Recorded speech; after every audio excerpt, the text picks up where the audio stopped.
नमस्कार बच्चों, आज हम लोग इस क्वेश्चन को डिटेल में समझेंगे। ये क्वेश्चन नीट यूजी 2025 में आ चुका है।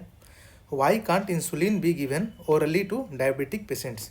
इंसुलिन को हम लोग ओरली क्यों नहीं दे सकते हैं? बच्चों, आज मैं आपको इंसुलिन का कहानी सुनाऊंगा। इस कहानी को सुनने के बाद आपका इंसुलिन से रिलेटेड सारा कॉन्सेप्ट क्लियर हो जाएगा और आप इस क्वेश्चन को आराम से बना लेंगे। तो आइए शुरू करते हैं। सबसे पहली बात मन में ये क्वेश्चन उठता है कि हम लोगों को इंसुलिन क्यों चाहिए। देखिए, हमारे हर एक सेल में ग्लूकोज चाहिए एनर्जी बनाने के लिए, ठीक है। अब उस सेल के पास ग्लूकोज आएगा कहाँ से? तो हमारे ब्लड में होता है ग्लूकोज। अब इस ग्लूकोज को ब्लड से सेल तक पकड़ के कौन लाएगा? यही इंसुलिन लाएगा, ठीक है।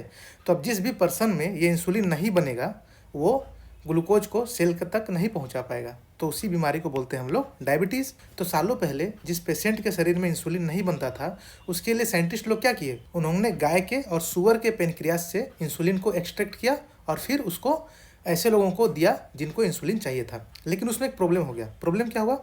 गाय और सुअर एक अलग स्पीसीज है, तो जैसे ही उसका इंसुलिन आदमी में हम लोग डाल रहे थे तो उस इंसान को एलर्जी हो जाता था या फिर उसके खिलाफ उसका बॉडी एंटीबॉडी बना रहा था। तो ये काफ़ी बड़ा प्रॉब्लम हो गया उस टाइम में। फिर जब साइंस डेवलप हुआ तब हमारे साइंटिस्ट एक नया टेक्नोलॉजी लेकर आए, उसका नाम है रिकॉम्बिनेंट डीएनए टेक्नोलॉजी। इसमें क्या किए साइंटिस्ट लोग? ई कोलाई नाम का एक बैक्टीरिया है, उसको यूज करके इंसुलिन बनाया गया जो कि ह्यूमन इंसुलिन था, और उस इंसुलिन को फिर सारे पेशेंट्स को दिया गया यूज करने के लिए जिनको भी डायबिटीज़ था, ठीक है।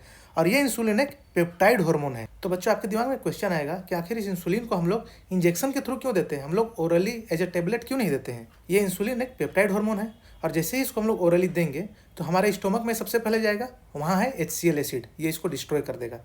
और उसके बाद जैसे ही हमारे डुओडेनम में पहुँचेगा तो हमारा जो पेनक्रेटिक एंजाइम है वो इसको पूरी तरह से डिस्ट्रॉय कर देगा। इसीलिए हम लोगों को इसे इंजेक्टेबल फॉर्म में देना पड़ता है, थ्रू इंजेक्शन। तो बच्चों, ये था इंसुलिन का कहानी। अब हम लोग इस क्वेश्चन का आंसर बनाएंगे। Why can't insulin be given orally to diabetic patients? Option number 4 है, it will be digested in gastrointestinal tract. इसको डाइजेस्ट कर देगा क्योंकि ये प्रोटीन का फॉर्म है, ये पेप्टाइड है, ठीक है। तो आई होप बच्चों आप ये समझ गए होंगे।